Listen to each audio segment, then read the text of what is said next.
They sold it. My grandfather's Corvette midnight blue lovingly restored priceless to me gone. Sold behind my back for $30,000. I didn't find out until it was too late. But they forgot one thing: the title was in my name. The October rain was soft that afternoon, almost like a lullaby. It tapped gently against the garage windows as I ran my cloth over the hood of my midnight blue 1968 Corvette Stingray. That car wasn't just a car. It was the last gift my grandfather gave me before Parkinson's stole his strength, and then slowly took the rest of him. We spent years working on it together, weekends full of grease laughter and stories. I knew every inch of that engine, every quirk, every rattle. To me, it wasn't about horsepower. It was about legacy. Still babying that old thing, Sarah. Mark's voice drifted in from the doorway. He leaned against the frame, coffee mug in hand, wearing the same soft smile that had charmed me 12 years ago. It's not babying, I replied, stepping back to admire the shine. It's called proper maintenance. He chuckled, taking a sip of coffee. Dad asked about it yesterday. Still shocked Grandpa left it to you instead of him. I smiled faintly. Some shocks are good for the system. Mark rolled his eyes. He'll get over it someday. The car had been a point of tension from the moment the will was read. Richard, my father-in-law, had assumed the Stingray would pass down through blood. But Grandpa Thomas left it to me, his granddaughter-in-law, the one who spent weekends in his garage while Richard and Mark talked business inside. To Richard, the car was an heirloom. To me, it was a bond. Speaking of family, Mark said. Hesitating slightly, Jennifer called again. I didn't look up, just kept reorganizing my already organized shelves. What does she want this time? Mark shifted. Another loan. She found some healing retreat in New Mexico, desert meditation past life therapy. She says it'll help her anxiety. And let me guess, it costs more than she has. $8,000. I let out a breath. Mark, your sister is 34. She's had more life-changing breakthroughs than I can count. Remember the kombucha business? Not one bottle ever brewed. I know, he said. But Mom and Dad are thinking of helping her. Dad mentioned dipping into their retirement. That made me turn around.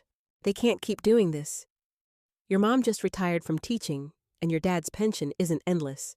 Mark nodded, looking tired. I tried to tell them. But ever since Jennifer's divorce, he didn't need to finish the sentence. I knew.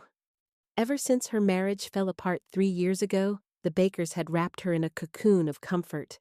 Every poor decision, every failure met with sympathy and support, and my practical suggestions dismissed as cold, unfeeling. Sometimes I felt like the outsider, the reasonable one in a family ruled by emotions. I looked back at the Corvette, its polished curves glowing under the overhead light. That car grounded me, reminded me of who I was. I didn't know it then, but within 24 hours, that same car would disappear. And with it, the fragile balance we'd all been pretending was still intact. 3 days later, I pulled into the driveway, exhausted. It had been one of those days, contractors behind scheduled clients, pushing for revisions, budgets ballooning with every email. All I wanted was a glass of wine, a hot bath, and a few quiet minutes in the garage with the Corvette. Just me, the hum of the engine, and a small sense of control in a world that rarely offered any. I pushed open the garage door and flicked on the light, and froze. The space where the Corvette should have been was empty. At first, I blinked as if that would change what I was seeing. The spot was just bare concrete. No car, no note. Just a heavy silence pressing down. My mind scrambled. Had Mark moved it? No. He never touched the car without asking. Was there a break-in? No signs of forced entry? Tools still lined the wall. Nothing else disturbed. Mark? I called, my voice echoing in the hollow garage. Mark. Footsteps pounded down the hall. The door from the house flew open. Mark stood there, phone in hand, his face pale guilty. Where's the car? I asked, my voice sharper than I intended.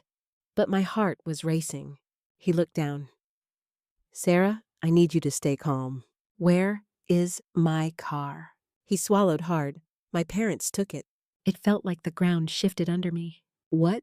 While you were at the site visit in Chicago, Dad used the spare key, the one we gave them for emergencies. He said it was an emergency. I stared at him. They took my grandfather's car without permission. Mark said nothing. And then it hit me. Jennifer. They took it for Jennifer, didn't they? He ran a hand through his hair like he always did when stressed.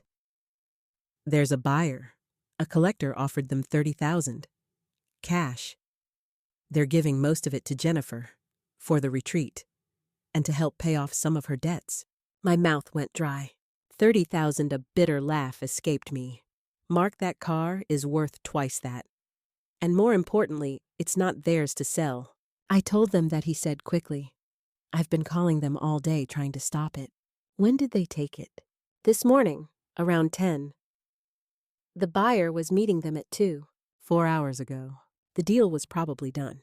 Gone, just like that. The car Grandpa Thomas taught me to drive in. The one we rebuilt together, piece by piece. The last part of him I could touch. I leaned back against the workbench, suddenly cold all over. My hands were shaking. And somewhere inside me, something quiet snapped. The next morning, I walked into Richard and Elaine's living room. I want the buyer's name, I said simply. Richard's face tightened. Sarah, this isn't how we meant for it to go. You stole my car, I cut in. It's titled in my name. That's not a misunderstanding. That's a felony. Elaine looked pained. We just wanted to help Jennifer. It wasn't your car to help with, I said. And it wasn't hers to take. They stayed silent. She's already on her way to New Mexico, Elaine added quietly. I took a breath. You have until tomorrow to give me the buyer's info, or I go to the police. That was it. No shouting, no drama, just a line in the sand. At home, Mark looked shaken. Are you really going to press charges? I didn't answer right away. Then I said, they crossed a line. And it's time someone said, enough. His phone rang. It was Richard. We spoke to the buyer, he said. He hasn't registered the car. He's willing to meet. When and where? Noon. Tomorrow. Riverside Classic Car Club. His name is Dr. Robert Wilson. The next day, I met them at the car club. Dr. Wilson was kind, calm, and direct. I'm a neurologist, he explained. I bought the Corvette not just because it's beautiful, but because of Thomas Baker. He participated in one of our research studies. His case helped us learn. My heart ached. Grandpa never told me. Dr. Wilson continued, we're hosting a fundraising gala for Parkinson's. I'd love to feature the car, and if you're willing your story. I'll think about it, I said. Then, unexpectedly, Jennifer spoke. I'm sorry, she whispered. I didn't know they sold it for me. I wouldn't have agreed if I had. She looked honest. For once. I canceled the retreat, she added. I'm starting real treatment, structure, accountability. Then she handed me an envelope. Inside was the original key and a photo of Grandpa beside the brand new Corvette. He gave this to me before he passed, she said. Asked me to give it to you. I didn't. I was jealous, but I'm ready to let go. For the first time, I believed her, and I forgave not all at once, but just enough to begin again. Back home, I finally opened the envelope Jennifer had given me. Inside was a key silver, slightly tarnished with the Corvette logo. Attached to it was a faded photograph, Grandpa Thomas standing proudly next to the Stingray in 1968, his arm around Grandma Eleanor. It's the original key, I whispered. And the day they brought it home. Jennifer sat quietly across from me. The day Grandpa died, she said softly. I was alone with him for 20 minutes. He was lucid just for a bit. He gave me that key, said it was for you, asked me to make sure it got to you. She looked down ashamed, but I was jealous of what you had with him, so I kept it. Told myself I'd give it to you eventually, and then never did. She wiped a tear, but after everything that's happened, what I caused, I knew it was time. I'm sorry, Sarah, for the car, for the years, for all of it. I looked at the key again, felt the weight of it in my hand. It wasn't just a key to a car. It was trust, memory, regret, finally turned into something close to healing. That night, I invited the whole Baker family to dinner. The atmosphere was tense, but I spoke calmly. "I'm not filing a police report," I said, "but I have conditions." They listened. I asked for honesty about Grandpa's illness, about the therapy. I asked them to attend the Parkinson's Gala together. And I asked for 6 months of family counseling. Jennifer agreed first. Elaine followed. And after a long silence, Richard nodded. No one said it aloud, but something had shifted. Not forgiveness, not yet, but the beginning of something better. A few weeks into family therapy, our counselor asked us to bring something meaningful, an object that reminded us of our connection to Grandpa Thomas. I brought the original key, the photo, and the memory that still lived inside both. That weekend, we gathered at Richard and Elaine's house to sort through boxes of Grandpa's belongings.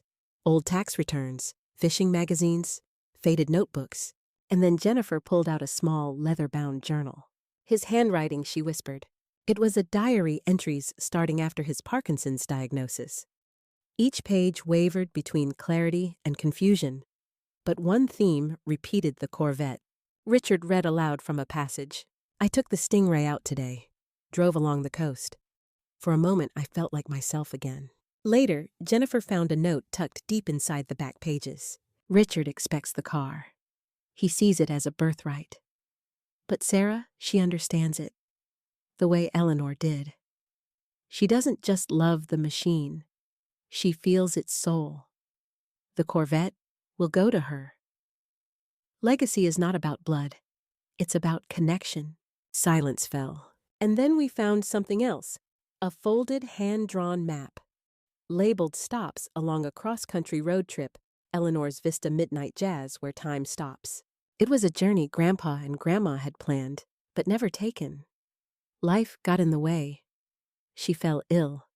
The map was left behind. "He kept this all these years?" I asked.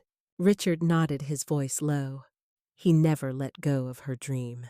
And then, without needing to vote or argue, someone said what we were all thinking. What if we finish it together? The Parkinson's fundraising gala was held under crystal chandeliers and warm spotlight. Doctors, donors, and families mingled among silent auction tables and vintage cars on display. But none drew more attention than the midnight blue Corvette. Next to it stood a framed photo of Grandpa Thomas and a short plaque that read, "Legacy isn't about blood, it's about connection." Then came the final surprise. Dr. Wilson took the stage and called me forward. He held a small leather box discovered in a hidden compartment beneath the Corvette's dashboard. Inside was an antique compass, a brass key, and a letter addressed to me. I read it aloud. "Dear Sarah, if you're reading this, then the car is with the one who truly understood it. Enclosed is a piece of the journey Eleanor and I never finished. There's no treasure, only memories we never made. I leave them to you now. But don't take this trip alone. Take the family. Rebuild what I can no longer guide. Love, Grandpa Thomas." No one spoke for a long time. 2 months later, we set out, Mark, Jennifer, Richard, Elaine, and me. The Corvette led the way. The SUV followed close behind. Our first stop, Eleanor's View, a quiet overlook in the Appalachian Mountains. We stood at the edge wind in our hair sun rising behind the misty peaks. "I never knew Mom liked places like this," Richard said. "That's why we're here," I whispered. "To remember, to learn, to keep going."